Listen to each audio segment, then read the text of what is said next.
Good morning everyone. मेरा नाम है राहुल और मैं आपका स्वागत करता हूं अपने यूट्यूब चैनल आरसीआर एकेडमी पर।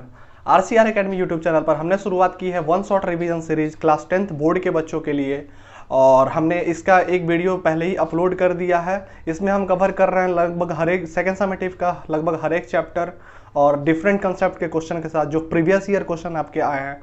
मैं पहले ही बता चुका हूँ कि आपने लगभग सब चैप्टर पढ़ लिया होगा, अब आपको बस एक रिवीजन की ज़रूरत है और वन शॉट रिवीजन सीरीज आपको आपके रिवीजन में एक बूस्टअप प्रदान करेगा और आप अपना रिवीजन अच्छे से कर पाओगे।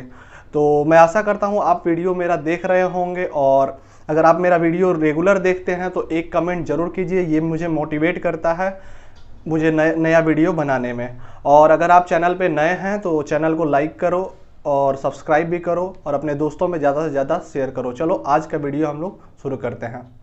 जैसा कि आपको पता है कि 2 क्वेश्चन हम लोग लास्ट वीडियो में कर चुके हैं, तो आज की क्लास में तीसरे क्वेश्चन से स्टार्ट करता हूं। और मेरे समझाने या पढ़ाने का तरीका आपको पता है कि मैं पहले बार बार कहता हूं कि जब भी मैं बोर्ड पे कुछ भी लिखूं या कोई भी क्वेश्चन दो, आप क्या करो, एक बार वीडियो को पॉज करो और खुद से सॉल्व करने की कोशिश करो। तब तक मैं क्वेश्चन को पढ़ता हूँ। आपका क्वेश्चन क्या है? आपका क्वेश्चन जैसा कि है कि if one root of the quadratic equation, एक क्वाड्रेटिक इक्वेशन दिया है। क्या है quadratic equation? X square minus 3x plus q, उसका क्या है, एक जो रूट है वो दूसरे रूट का क्या है, दोगुना है।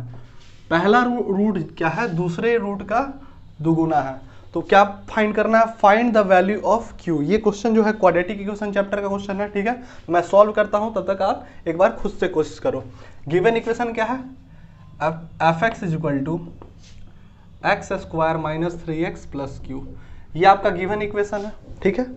मान लेते हैं कि इसका रूट क्या है, let the root of the equation be alpha.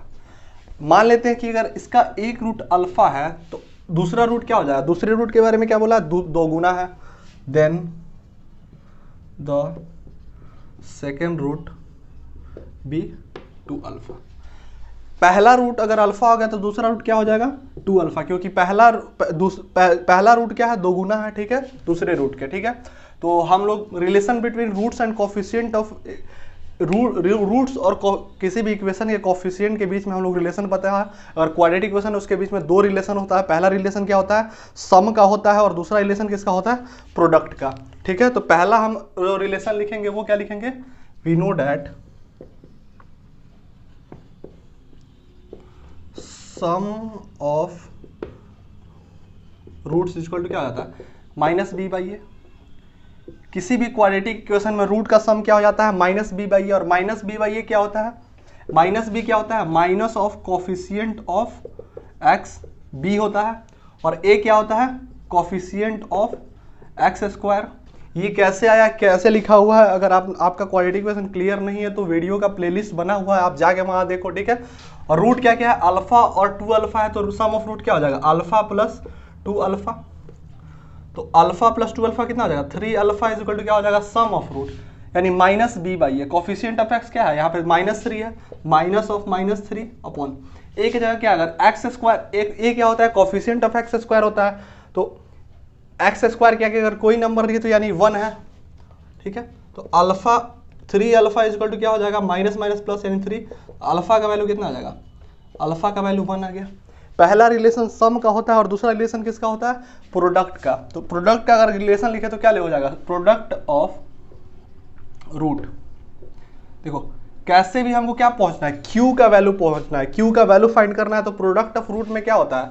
C upon ए, और सी क्या होता है आपका? कांस्टेंट टर्म होता है, और ए क्या होता है? जैसा कि मैंने बताया कोफिशिएंट ऑफ एक्स स्क्वायर, ए को बोलते हैं। और प्रोडक्ट ऑफ रूट क्या हो जाएगा? Alpha into 2 alpha. कोई दिक्कत? तो यहां से क्या हो जाएगा? 2 alpha square, 2 alpha square. Constant की जगह क्या है? कांस्टेंट यहाँ पे, कांस्टेंट का वैल्यू क्या है? क्यू है, कांस्टेंट यहाँ क्यू लिख देंगे। और कोफिशिएंट ऑफ एक्स स्क्वायर क्या है? कोफिशिएंट ऑफ एक्स स्क्वायर यहाँ पे 1 है, और 2 अल्फा स्क्वायर, अल्फा का वैल्यू हम क्या फाइंड कर चुके हैं? 1। तो यहाँ अल्फा का वैल्यू क्या रख देंगे? 1 का स्क्वायर बराबर क्यू। तो क्यू का वैल्यू क्या आ जाएगा? 2। 1 का स्क्वायर 1 और 2 इंटू 1 2। क्वेश्चन बहुत ही आसान था। मैं आशा करता हूँ आपको समझ में आया होगा। अगर क्वाड्रेटिक इक्वेशन आपका क्लियर नहीं है तो मैं आपसे रिक्वेस्ट करूंगा कि चैनल पे प्लेलिस्ट बना हुआ है क्वाड्रेटिक इक्वेशन का, आप जाके वहाँ पे जरूर देखें, ठीक है। अगला क्वेश्चन आपके सामने है, आप क्या करो कि एक बार वीडियो को पॉज करो और खुद से सॉल्व करने की कोशिश करो, मैं तब तक क्वेश्चन को पढ़ता हूं, ठीक है। 4 नंबर क्वेश्चन क्या है, a cone of a height h and a sphere have the same radii r and same volume. क्या क्या है, एक कोन दिया हुआ है और एक स्फीयर दिया हुआ है, ठीक है, और कोन का हाइट कितना दिया हुआ है, h दिया हुआ है, और क्या बताया गया है क्वेश्चन में, क्वेश्चन ने बताया कि दोनों का रेडियस कितना है, दोनों का रेडियस जो है सेम है, और रेडियस कितना दिया हुआ है, r दिया हुआ है, और वॉल्यूम भी सेम है। क्या क्या गिवन है, उनका जो रेडियस है वो भी सेम है, r है, और वॉल्यूम भी दोनों का सेम है। तो फाइंड क्या करना है, रेडियस और हाइट के बीच में क्या रिलेशन, क्या रेशियो होगा दोनों का, वही फाइंड करना है। तो हम क्वेश्चन सॉल्व करते हैं। तो इसके लिए पहले हम लोग एज्यूम कर लेते हैं, let the volume of cone is equal to V1। Cone का वॉल्यूम अगर हम V1 मान लेते हैं, और let the volume of sphere is equal to V2, ठीक है। दो इसका वॉल्यूम V1 मान लिए और स्फीयर का वॉल्यूम V2 मान लिए। गिवन क्या है, दोनों का वॉल्यूम क्या है, सेम है, तो हम आराम से क्या लिख सकते हैं, volume of cone is equal to क्या लिख सकते हैं, वॉल्यूम ऑफ स्फीयर। कोई दिक्कत, तो वॉल्यूम ऑफ कोन क्या होता है, सबको पता है वॉल्यूम ऑफ कोन क्या होता है, 1/3 पाई r स्क्वायर h, और वॉल्यूम ऑफ स्फीयर क्या होता है, 4/3 पाई r क्यूब। अगर आपको याद नहीं है फॉर्मूला तो ये बहुत बड़ा ये है, मतलब आपको फॉर्मूला, आपका एग्जाम एकदम पास आ गया, आपको फॉर्मूला याद होना चाहिए। फॉर्मूला बहुत आसान है, एक बार आप जरूर फॉर्मूला देख के जाओगे, क्योंकि जो मेंसुरेशन का क्वेश्चन आता है उसमें 1 या 2 क्वेश्चन ऐसा होता है जो डायरेक्टली फॉर्मूला बेस्ड होता है। अगर आपको फॉर्मूला वहाँ भूलोगे तो आसान भी क्वेश्चन आप छोड़ के चले आओगे, ठीक है। तो यहाँ कैंसिल करते हैं, क्या हो जाएगा, पाई से पाई कैंसिल हो जाएगा, 3 से 3 कैंसिल हो जाएगा, ठीक है। यहाँ r स्क्वायर है और यहाँ पे r क्यूब है, तो ये कैंसिल हो जाएगा, ठीक है। बचा क्या आपका, h is equal to 4r, ठीक है। फाइंड क्या करना था, रेडियस और हाइट के बीच का रिलेशन फाइंड करना था। तो अगर r/h लिखे तो क्या हो जाएगा, ये इधर आ जाएगा तो 1/4, ठीक है।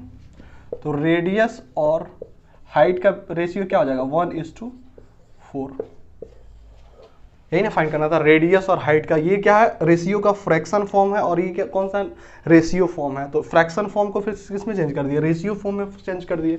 तो यही ना फाइंड करना था कि रेडियस और हाइट के बीच का क्या रिलेशन होगा, तो 1:4, ठीक है। बहुत आसान क्वेश्चन था ये, शॉर्ट 2 नंबर वाले क्वेश्चन में ये आया हुआ, प्रीवियस ईयर का आपका क्वेश्चन है, ठीक है। नेक्स्ट क्वेश्चन आपके सामने, आप वीडियो को पॉज करो, एक बार खुद से सॉल्व करने की कोशिश करो, तब तक मैं क्वेश्चन को पढ़ता हूँ। नेक्स्ट क्वेश्चन जो है वो आपका हाइट एंड डिस्टेंस चैप्टर से रिलेटेड है, जो ट्रिग्नोमेट्री का कॉन्सेप्ट है, ठीक है। क्वेश्चन मैं पढ़ता हूँ, a kite is flying at a height of 70 metre is attached to a string of length 140 metre. एक पतंग है जो कितनी हाइट पे उड़ा, 70 मीटर। देखो height and distance question, height and distance chapter का क्वेश्चन करने के लिए इंपॉर्टेंट है कि जैसा जैसा क्वेश्चन कह रहा है वैसा वैसा आप डायग्राम ड्रॉ करते जाओ। पहला क्या बोल रहा है, मान लो एक पतंग जो है यहाँ पे उड़ रहा है, ठीक है, उसका ग्राउंड से कितने हाइट पे उड़ रहा है, वो पतंग जो उड़ रहा है वो 40 मीटर, कितने ऊपर, 40 मीटर ग्राउंड से ऊपर उड़ रहा है, ठीक है। और जो एक धागा है तो वो कितने, मान लो यहाँ से कोई उड़ा रहा है पतंग, तो 40 मीटर ऊपर से उड़ रहा है, ठीक है। और जो लेंथ, स्ट्रिंग का जो लेंथ है, मान लो कोई स्ट्रिंग होगा ना इससे, तो वो स्ट्रिंग का जो लेंथ है वो कितना दिया हुआ है, 140 मीटर, ठीक है। फाइंड क्या करना है, फाइंड करना है, आपके क्वेश्चन में पूछा है कि find the angle eight which the string is inclined. पूछ रहा है कि ग्राउंड से, इस ग्राउंड से कितने एंगल पे ये जो स्ट्रिंग है वो इंक्लाइंड है, ठीक है। तो ये थीटा का वैल्यू आपसे पूछ रहा है, ठीक है। बहुत ही आसान क्वेश्चन है हाइट डिस्टेंस का। हाइट एंड डिस्टेंस का कोई भी क्वेश्चन अगर आप फिगर बना लोगे तो उसका बहुत, मतलब आप 60 to 70% काम कर लेते हो वहीं पे, ठीक है। तो ये क्या होता है, थीटा के सामने वाला जो साइड होता है उसको क्या बोलते हैं, परपेंडिकुलर बोलते हैं। उसके साथ का लगा हुआ उसको क्या बोलते हैं, बेस। और 90 डिग्री ये हुआ तो 90 डिग्री के सामने वाले साइड को क्या बोलते हैं, हाइपोटेन्यूस बोलते हैं, ठीक है। तो यहाँ पे क्या क्या दिया हुआ है, परपेंडिकुलर दिया है, यानी हाइट दिया है, और क्या दिया है उसका, हाइपोटेनस दिया है। तो कौन सा रिलेशन, ट्रिग्नोमेट्री रिलेशन होगा, साइन थीटा। अब साइन थीटा का वैल्यू क्या होता है, परपेंडिकुलर अपॉन हाइपोटेनस, ठीक है। तो यहाँ से sine theta is equal to क्या हो जाएगा, परपेंडिकुलर हमारा कितना दिया हुआ है, सॉरी यहाँ पे 70 मीटर, 70 मीटर, और हाइपोटेनस कितना दिया है, 140 मीटर, यानी स्ट्रिंग का लेंथ, ठीक है, ये कितना हो जाएगा 1/2, तो sine theta is equal to 1/2, तो साइन का वैल्यू 1 कितने डिग्री पे 1/2 होता है, थीटा इज इक्वल टू जब 30 डिग्री होता है तो साइन का वैल्यू कितना होता है 1/2। आप इसको याद कर लेना, पूरा ट्रिग्नोमेट्रिक टेबल जो होता है वो याद कर लेना, ठीक है। उसके लिए ट्रिक भी होता है, अगर आप बोलोगे तो आप अगर ट्रायंगल बस एक याद कर लो तो 30 डिग्री और 60 डिग्री का हर एक वैल्यू, वैसे तो आपको टिप पे याद होना चाहिए, लेकिन अगर मान लो बाई द चांस भूलते हो तो ये ऐसे याद रखना, मान लो कि ये एक ट्रायंगल है, राइट एंगल ट्रायंगल, और ये मान लो कि 60 डिग्री है और ये क्या है 30 डिग्री है, ठीक है। तो बेस क्या मान लो 1 होता है और ये क्या होता है √3 और ये क्या होता है 2, क्योंकि 1 का स्क्वायर प्लस √3 का स्क्वायर 2 का स्क्वायर 4 हो जाएगा। देखो जब आपसे साइन 60 पूछे, मान लो इसमें पूछे कि साइन 60 डिग्री का वैल्यू क्या होता है, तो आप साइन का वैल्यू क्या होता है P/H, तो यानी परपेंडिकुलर क्या होता है √3 और हाइपोटेनस 2। आप ये अगर ट्रायंगल आपको याद है तो आपको 30 डिग्री और 60 डिग्री का वैल्यू याद रहेगा, और 45 डिग्री के लिए तो आपको पता है कि क्या होता है, अगर 45 डिग्री वाला जितना भी पता करना है तो क्या हो जाएगा 1 हो जाएगा और √2। अगर ये ट्रायंगल आपको याद है तो 45 डिग्री वाला सारा वैल्यू आपको याद रहेगा। तो ये 2 ट्रायंगल आपको याद है, अगर पूरा आप याद नहीं करना चाहते हो तो बस ये 2 ट्रायंगल याद कर लो, आपको आराम से 30 डिग्री का और 60 डिग्री और 45 डिग्री का और 0 और 90 का तो आप वैल्यू वैसे ही भी देख सकते हो, ठीक है। तो ये बहुत ही आसान क्वेश्चन था, आप इसको एक बार देख लेना।